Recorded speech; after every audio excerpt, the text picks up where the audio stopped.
Bom dia, meus irmãos. Bom dia, minhas irmãs. Que a paz e o amor do Mestre Jesus continuem envolvendo os nossos corações.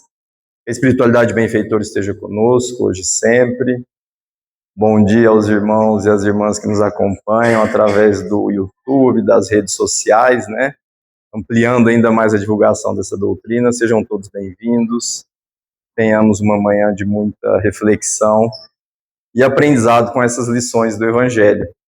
Então, o tema trazido hoje para vocês, para nós, né, encarnados e desencarnados, é sobre a porta estreita. A porta larga e a porta estreita, né? Como nós estamos aqui falando do Evangelho, vamos falar das duas, para a gente refletir qual que nós estamos escolhendo. Se é a porta larga ou a porta o quê? Estreita. Porque a porta larga, né, é uma parábola, por óbvio, que está no Evangelho de Lucas, seu capítulo 13, versículos 23 a 30. Quando a gente fala dessa porta aberta, nós estamos falando do quê, meus irmãos? A porta aberta, ela vem nos trazer a ideia daquela porta larga, desculpa. Quando nós falamos da porta larga, nós estamos falando da porta da perdição. Aquela que nos conduz a todas as paixões mundanas, materiais. Aquela porta mais fácil de se entrar. Aquela porta que nos arrasta, através do orgulho, vai nos arrastando para dores, sofrimentos. Mas nós temos o livre-arbítrio, vocês concordam que nós temos o livre-arbítrio? E podemos escolher a outra porta, que é a porta estreita. A porta estreita é aquela que nos conduz ao quê, meus irmãos? A salvação. É a porta que vai nos conduzir ao reino de Deus. Mas para isso nós temos o quê? Que nos esforçar.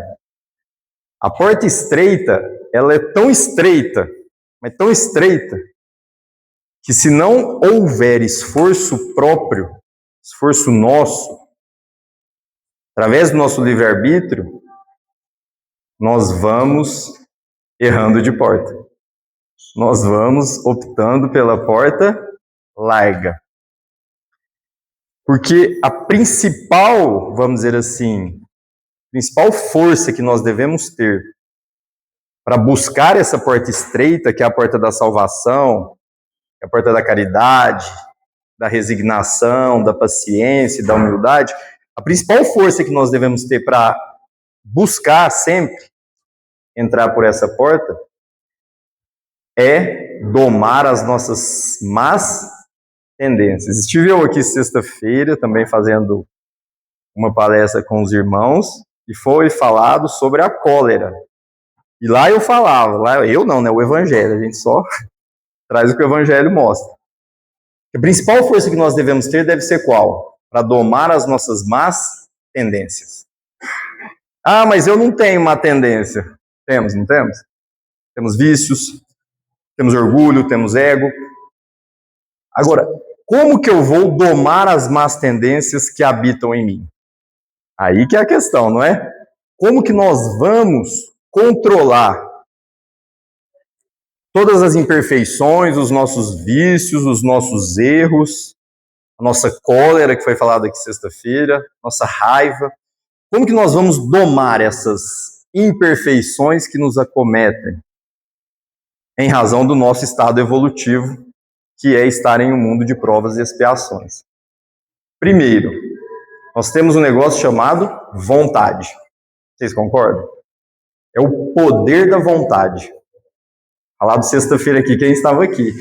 Ah, mas está falando repetido. Mas casa, né? Tem relação. O poder da vontade é o que vai nos dar mais o quê?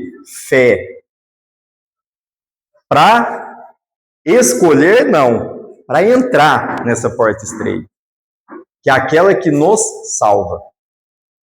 É aquela em que nós vamos praticar, por exemplo, o quê?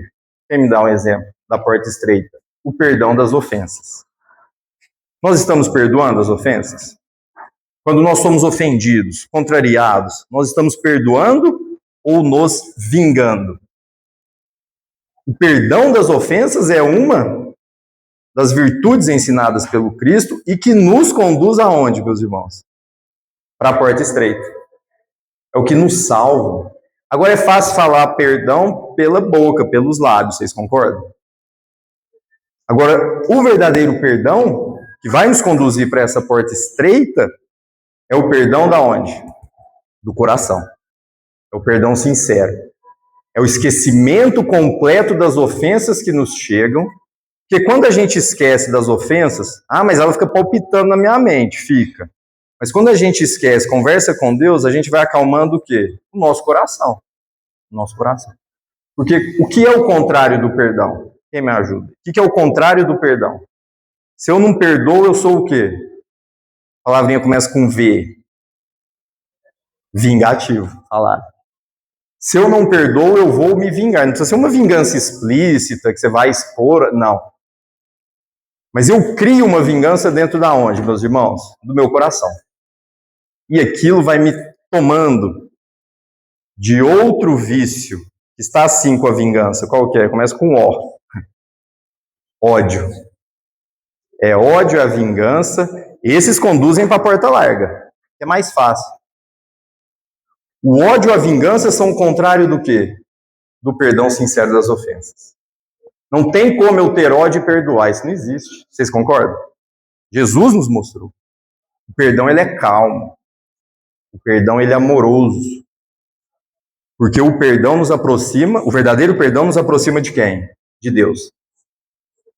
Aquele em que, ao invés de devolvermos na mesma moeda, olho por olho, dente por dente, que eram outras épocas, de devolver o mal com o mal, eu vou retribuir o mal com o quê?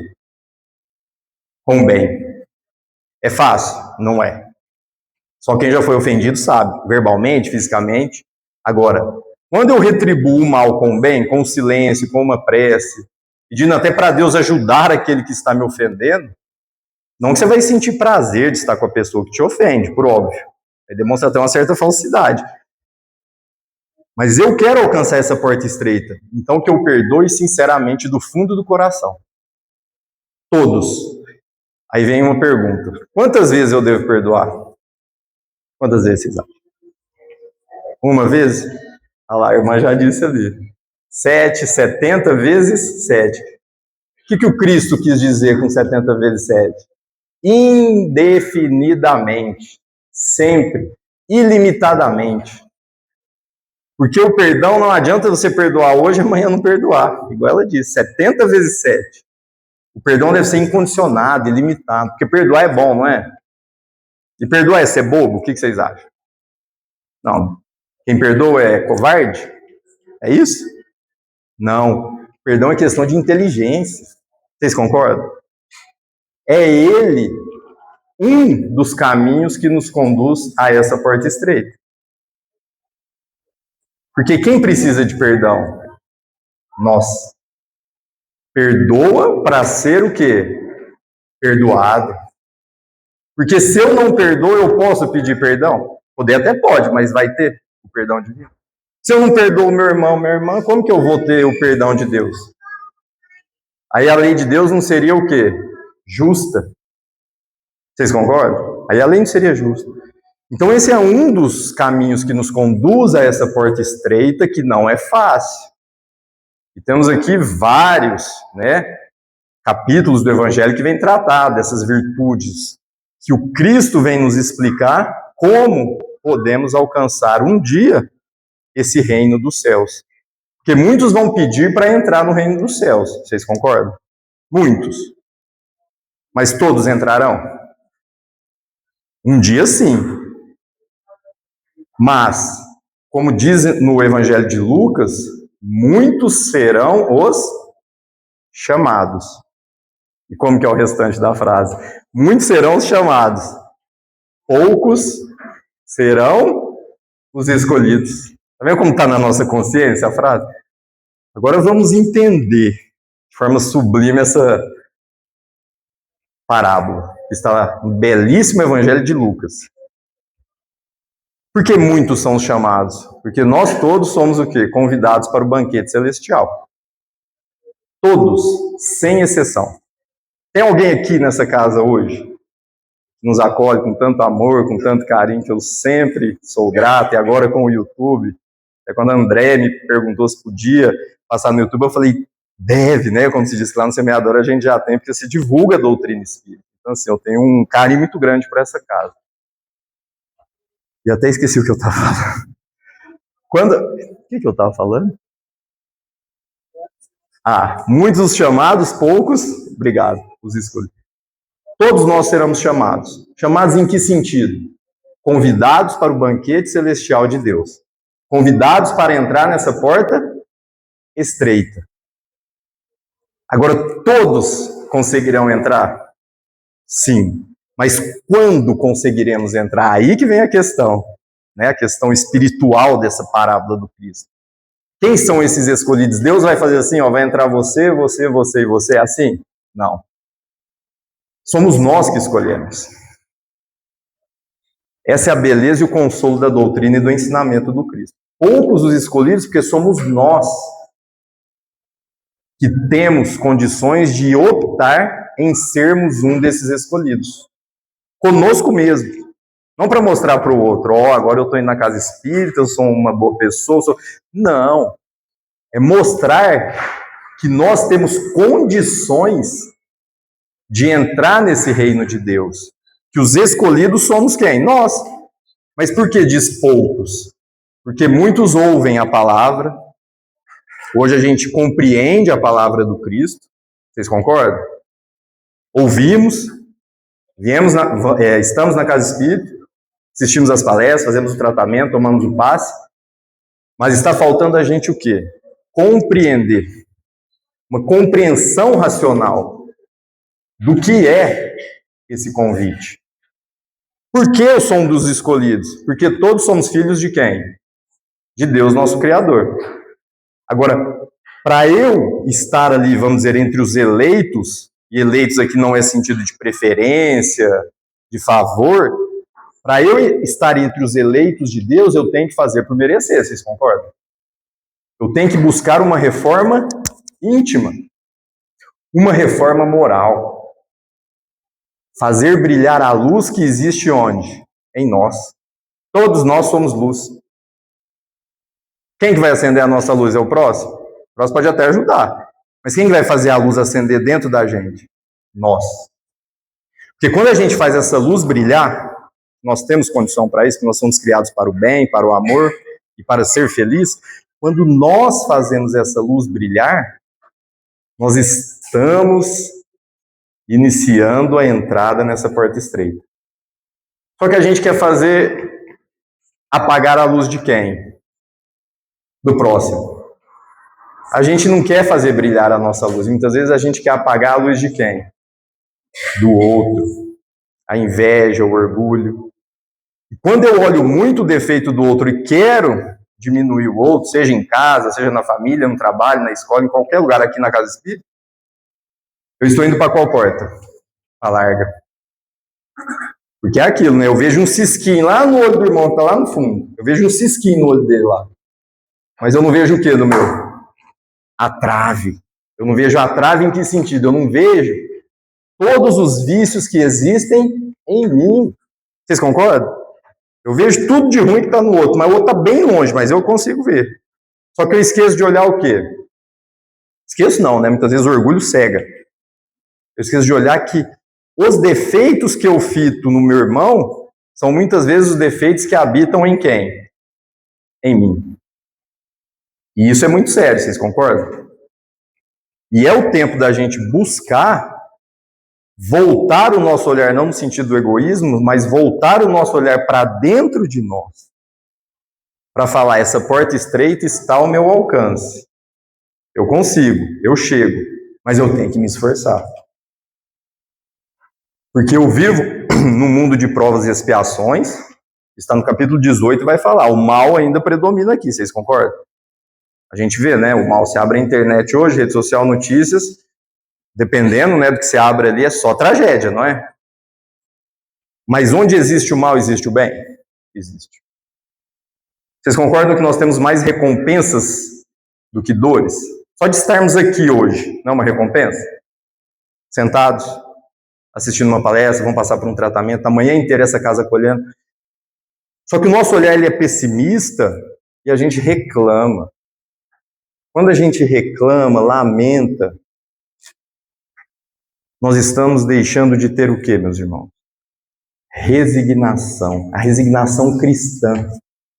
Essa resignação que vai nos trazer calma nas tempestades. Porque resignação é o quê? Uma das bases da caridade. Mas a resignação cristã, no mundo em que nós estamos, em que o mal ainda prevalece, é uma virtude que nos traz o quê? Calma. Calmaria dos ventos. Porque a resignação é suportar com coragem, fé e sem reclamação as dores, os sofrimentos e as ofensas que nos chegam. A resignação ela é belíssima. Quando a gente lembra de quem? Do nosso maior mestre, Jesus. Como vamos ser resignados? Não ainda temos condições de agradecer por um sofrimento. Alguém agradece por sofrer?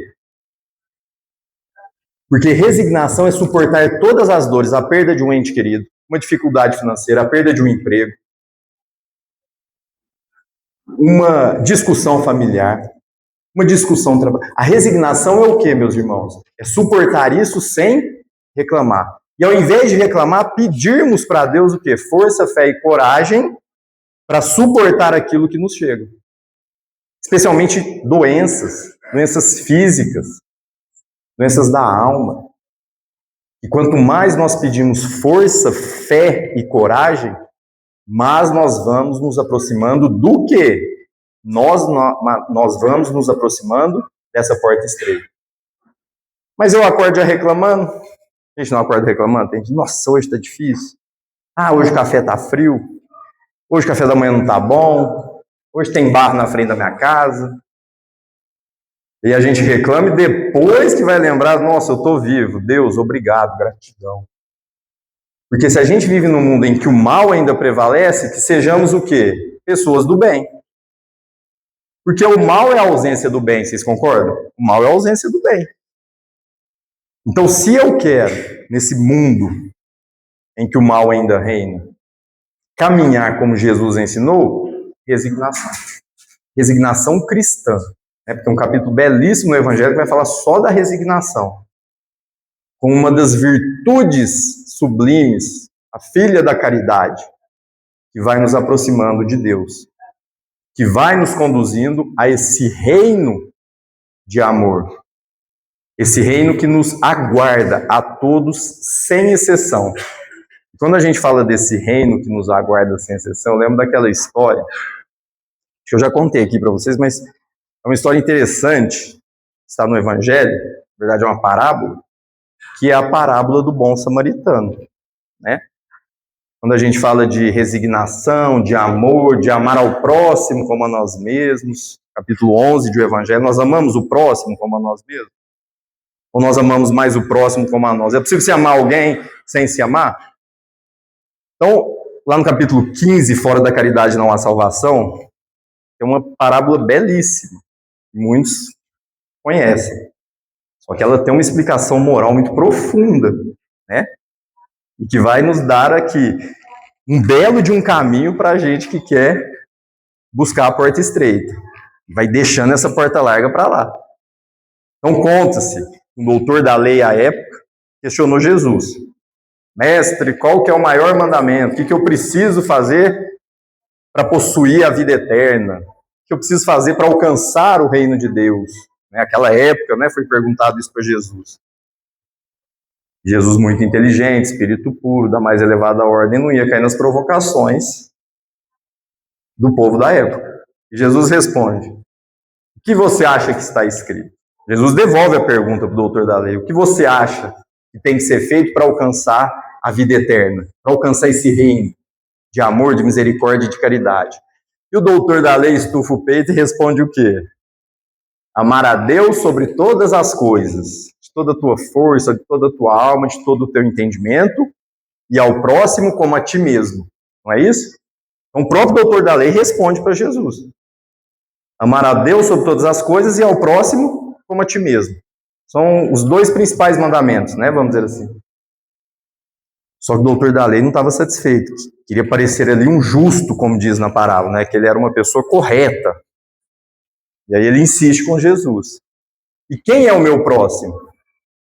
E quem é o meu próximo? Olha que interessante. Está falando de porta estreita? Quem que é meu próximo?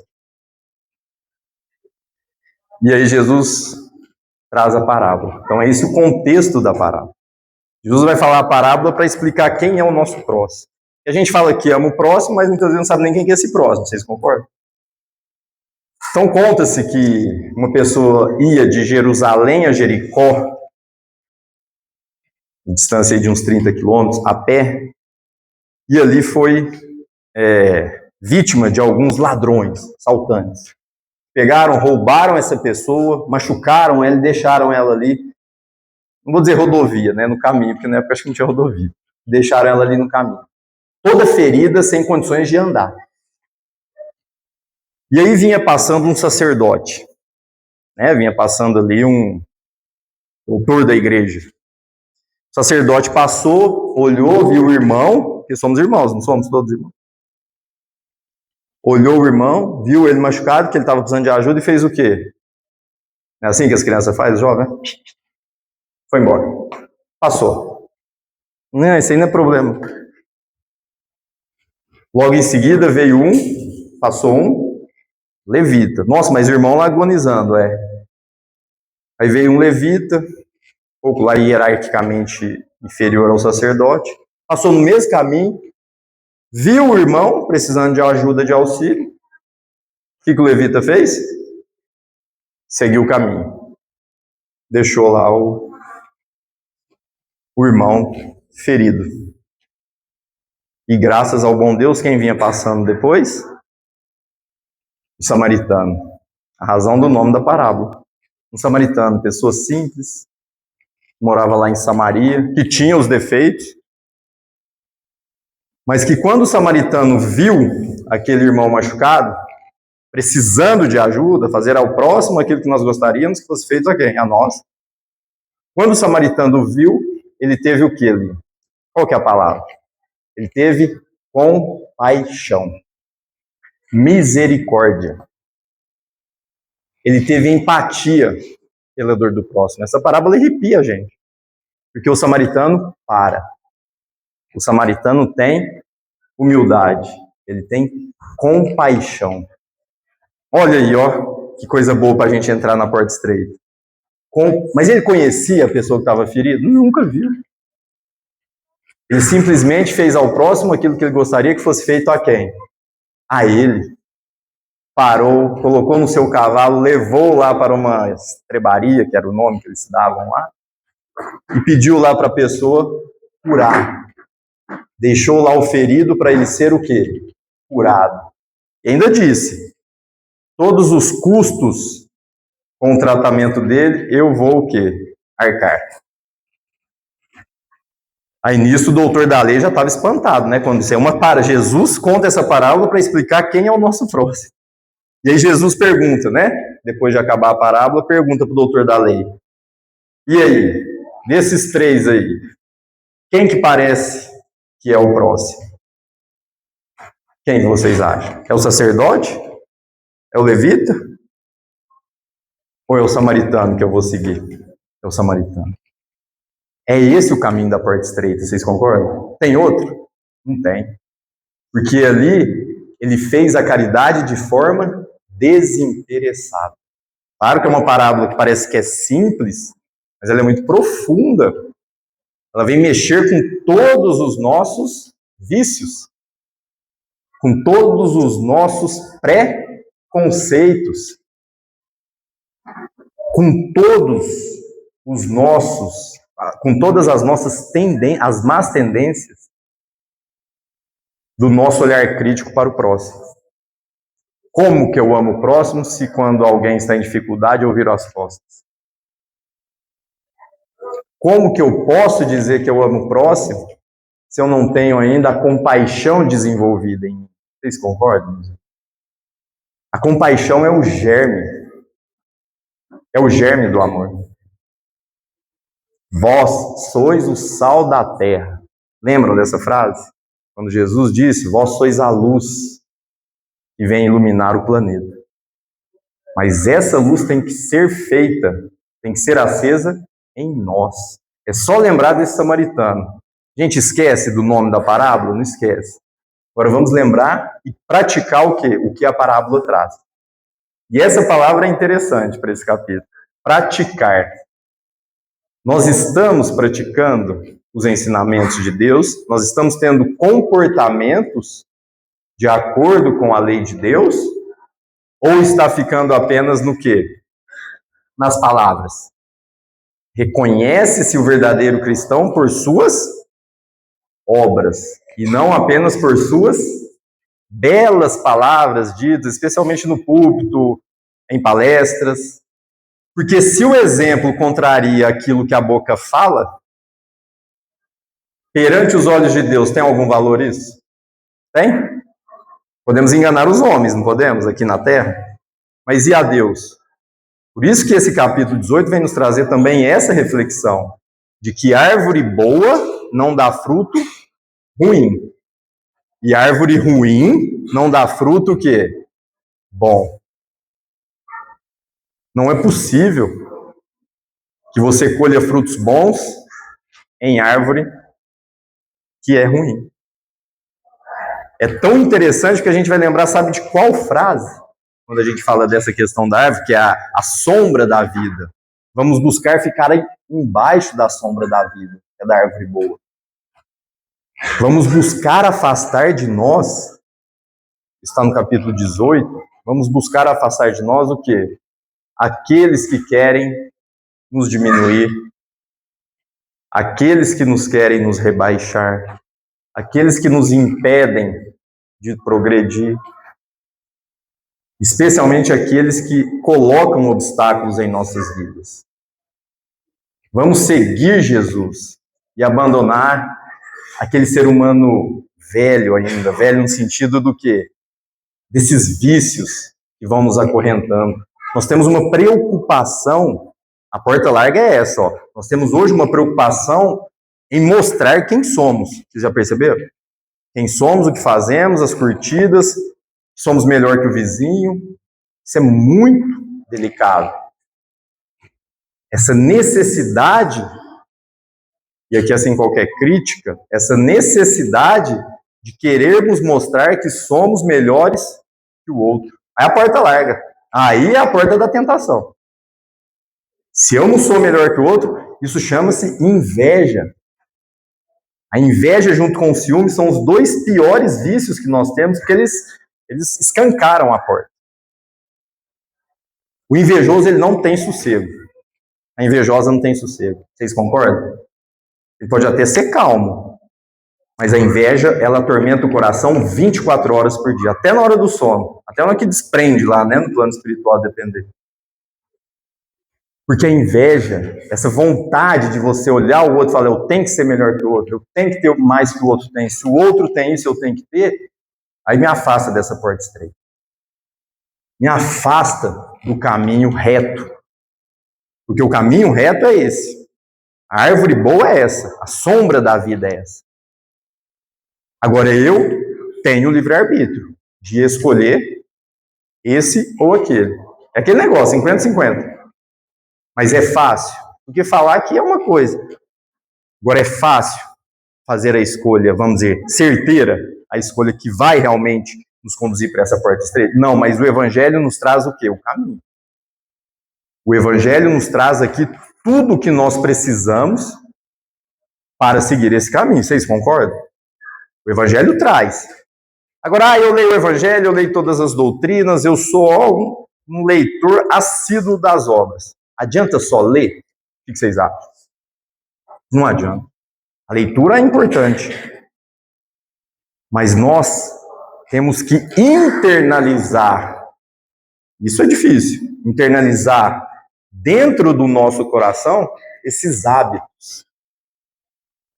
Eu sou bom quando eu vou na casa espírita. Saiu daqui na primeira esquina, eu já buzinei e xinguei no trânsito. Já viram isso? Saí daqui, cheguei em casa, já...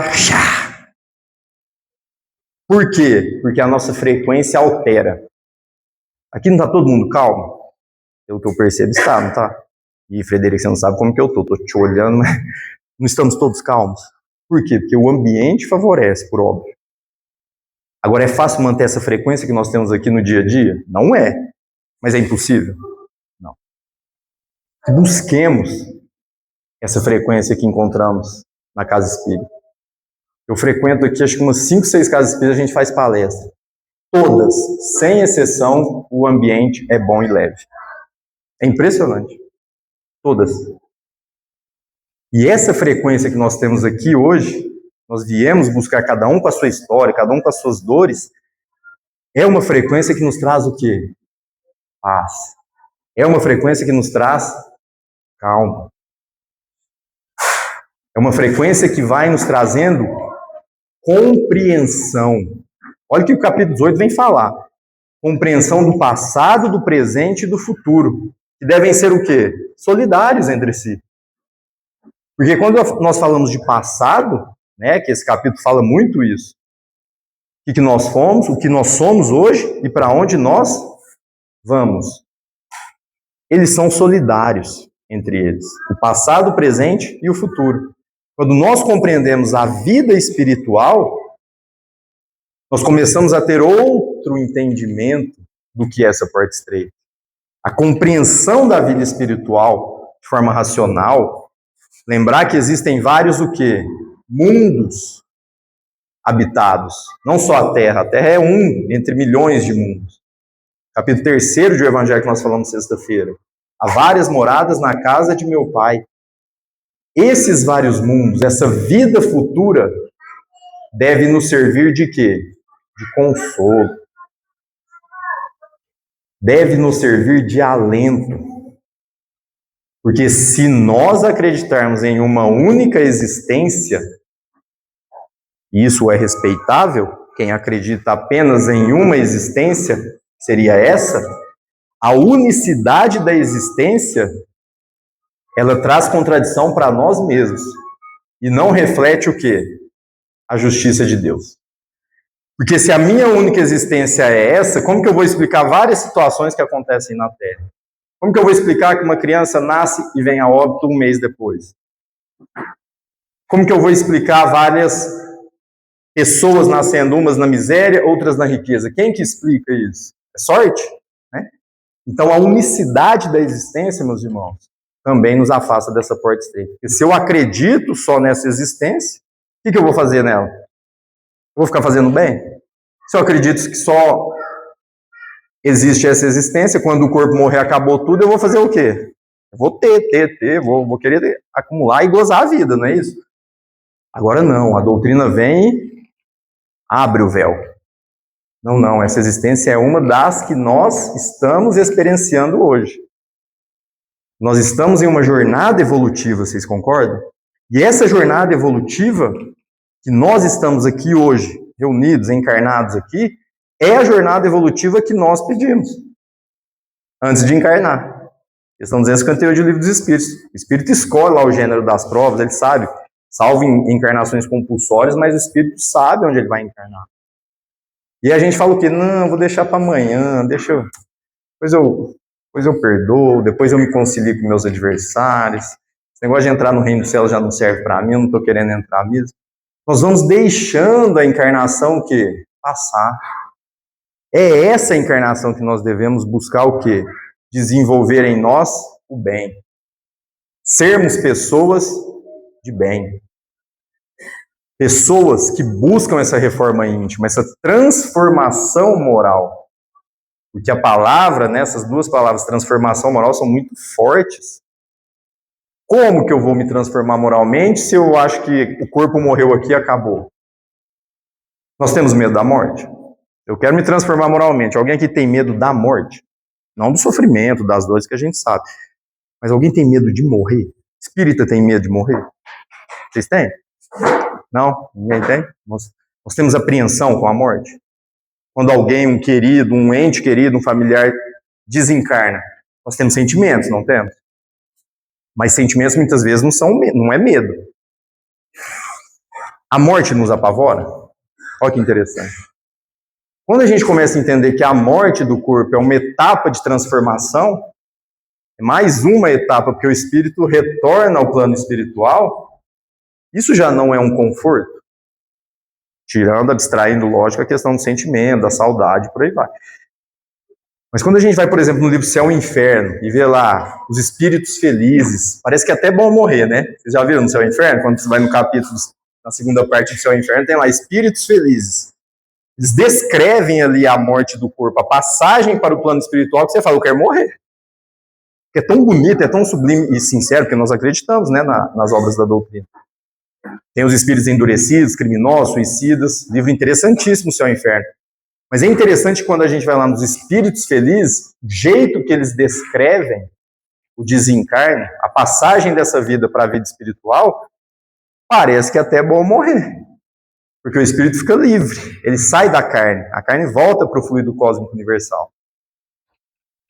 Mas são espíritos que na Terra fizeram o bem ou o mal? O que vocês acham? São espíritos felizes? Fizeram o bem, vieram depurar, vieram aqui praticar a caridade em todas as suas formas, porque eles mesmos relatam isso no livro Céu e Inferno. Então é interessante essa questão da morte, se nós temos ou não essa apreensão, esse medo. Quando a doutrina vem nos trazer que não, que a alma é imortal, que essa aqui é uma das nossas existências, que nós podemos alcançar mundos de regeneração, só vai depender da gente, nós vamos o quê? Fortalecendo a nossa fé. Mas não é aquela fé cega, eu tenho fé, não. Porque fé significa o quê? No dicionário, fé, você tem um propósito de que você vai alcançar algo, eu tenho fé de que eu vou alcançar. Agora, a fé aqui raciocinada, que o Evangelho nos traz, a fé desses espíritos felizes é aquela em que nós acreditamos na vida futura. Devemos ter a crença racional na vida futura. Saber que todos os problemas que nos chegam aqui são passageiros. Não existe problema eterno. Frederico, você não conhece lá em casa. Desde que eu nasci eu tenho problema. Não existe problema que dure eternamente. Deus castiga seus filhos? O que vocês acham? Deus castiga a gente? Muitas vezes já crescemos ouvindo isso. Se não fizer isso certinho, Deus vai te castigar, não é? Deus castiga? Não. Somos nós, os artífices do nosso destino e das consequências dos nossos comportamentos. Muitas vezes a nossa imprevidência, o nosso comportamento autoritário, lesivo aqui mesmo a gente já paga. É aquela famosa lei de causa e efeito. Não é o aqui se dá, aqui se paga, não. Mas é a lei de causa e efeito. Nós somos regidos por essa lei. Não existe efeito sem o quê, meus irmãos? Sem causa. E quando o efeito é inteligente, ele só pode vir de uma causa inteligente. Não existe qualquer possibilidade de escaparmos dessa lei, que está principalmente explicada lá no início do Livro dos Espíritos, que vem explicar muito bem o que é Deus, como que nós podemos acreditar em Deus, qual prova que nós temos da existência de Deus. Aí o Livro dos Espíritos nos traz a resposta. Qual que é a prova que nós temos de que Deus existe? Quem sabe? Como que eu posso ter certeza que Deus existe? Aí uma vez falaram assim, que eu estou vivo. Sim. Mas uma prova da existência de Deus é só a gente olhar aí e ver alguma coisa que o homem não pôde fazer. Quando a gente olha para onde? Para o céu. Olhamos para o céu. Quando a gente olha para o céu, temos a compreensão de que foi o homem que criou isso? Foi? É possível o homem criar o céu, meus irmãos? O que vocês acham? Quando a gente olha para as estrelas, quando a gente olha para o mar, quando a gente olha todas as belezas da natureza, é possível que nós possamos acreditar que o homem tem condições de criar isso? Não tem. Somente quem pode criar isso? Deus. Porque Deus nos criou todos iguais, simples, ignorantes, voltados para o bem. Não existe qualquer diferença ou distinção entre os filhos de Deus.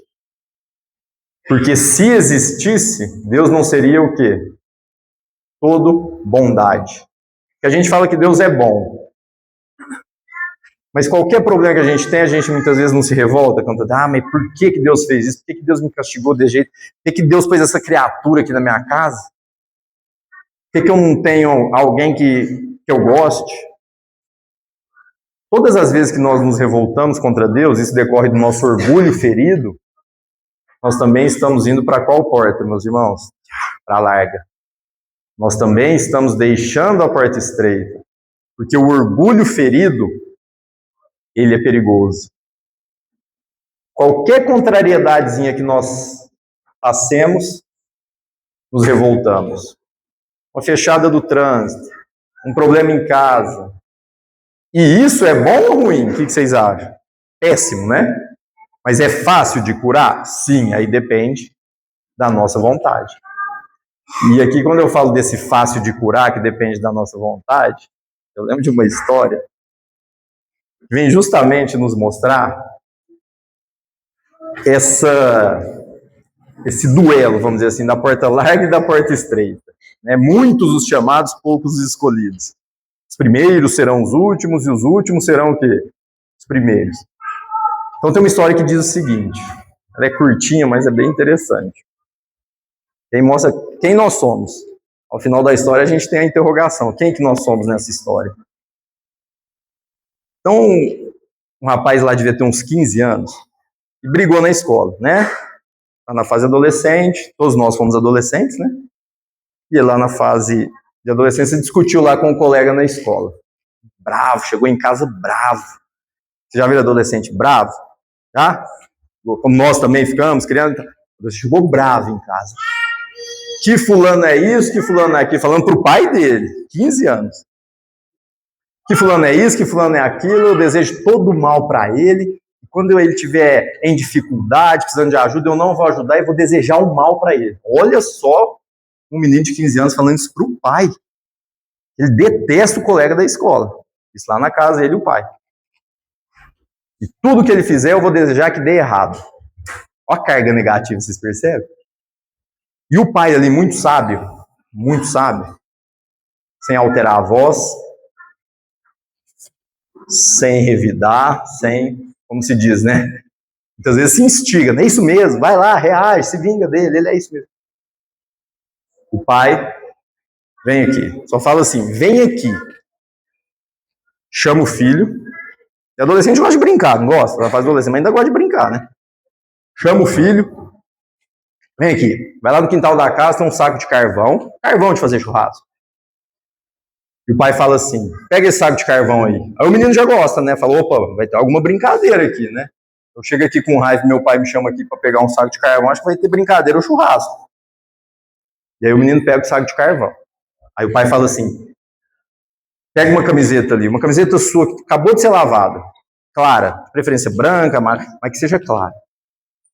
Aí o menino já não está entendendo. Carvão, camiseta. Ele vai lá e pega, mas está se divertindo já. Até, como se diz, esqueceu do amigo lá que ele estava com raiva. Aí o pai vai lá no fundo do quintal, pendura essa camiseta no varal, põe um prendedorzinho, pendura a camiseta no varal, limpinha, acabou de sair da máquina de lavar.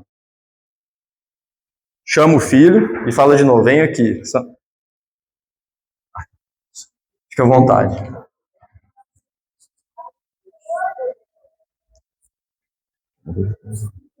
Irmãos queridos, a casa está cheia, não só de encarnados, mas também os desencarnados enfermos que estão aqui acompanhar com você. Obrigado por vocês serem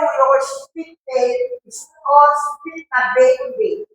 Me perdoe, às vezes a língua alemã troca-se com a portuguesa. Dificulta um pouco. Mas estamos treinados com a minha filha há mais de 40 anos. Estamos trabalhando nesse aparelho extensivamente, porque anteriormente nós preparamos em espírito quando estávamos.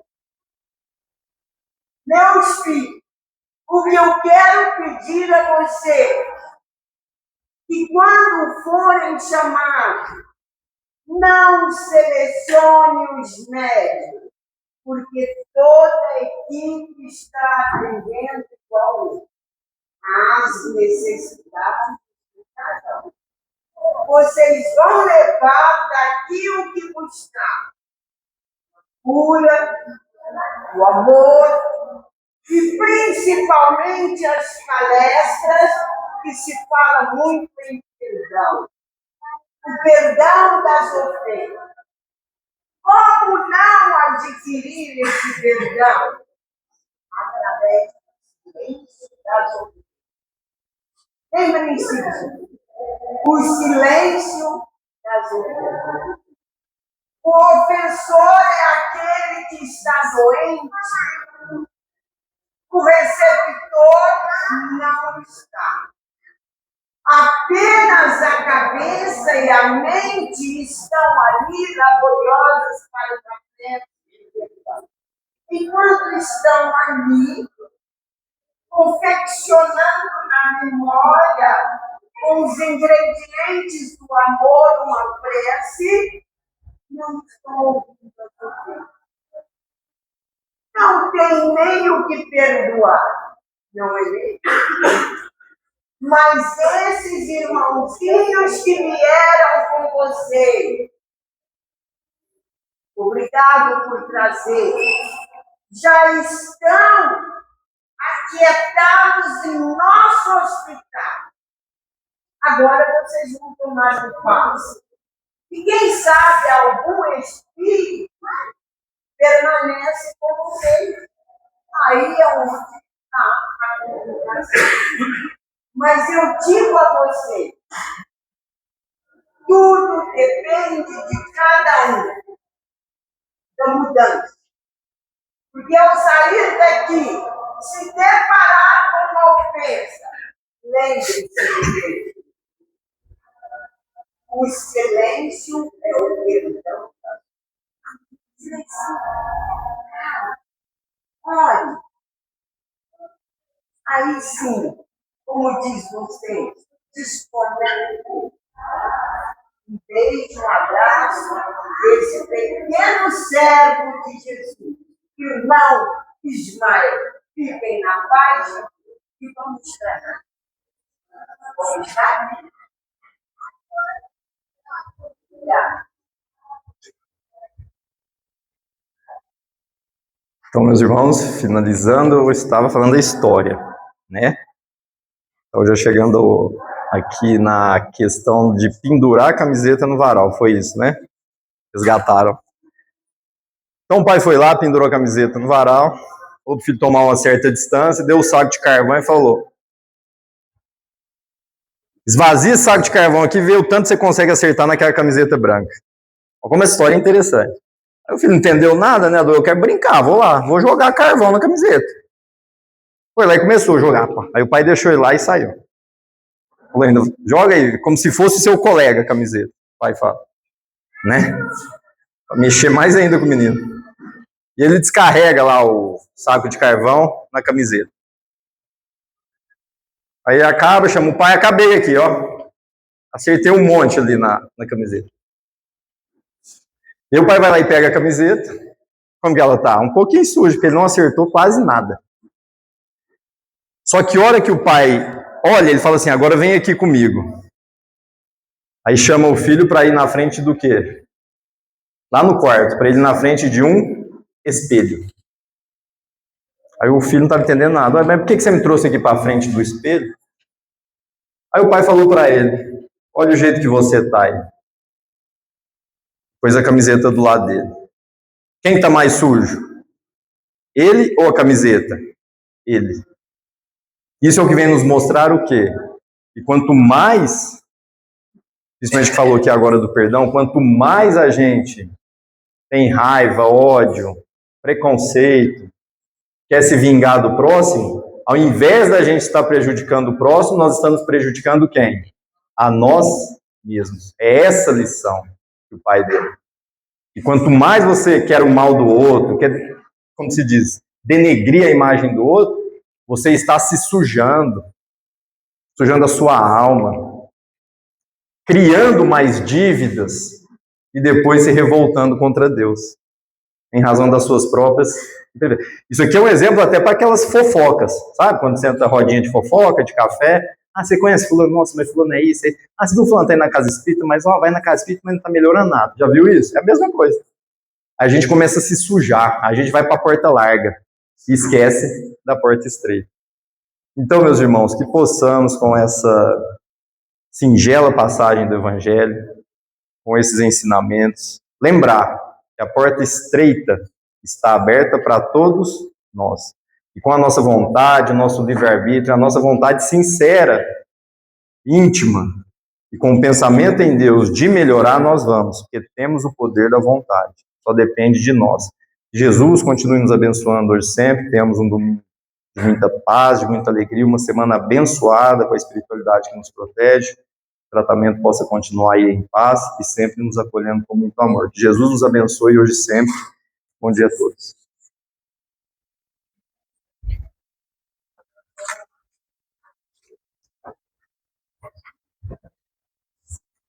Eu vou pegar seu contato, aí você vai me passando. Tá.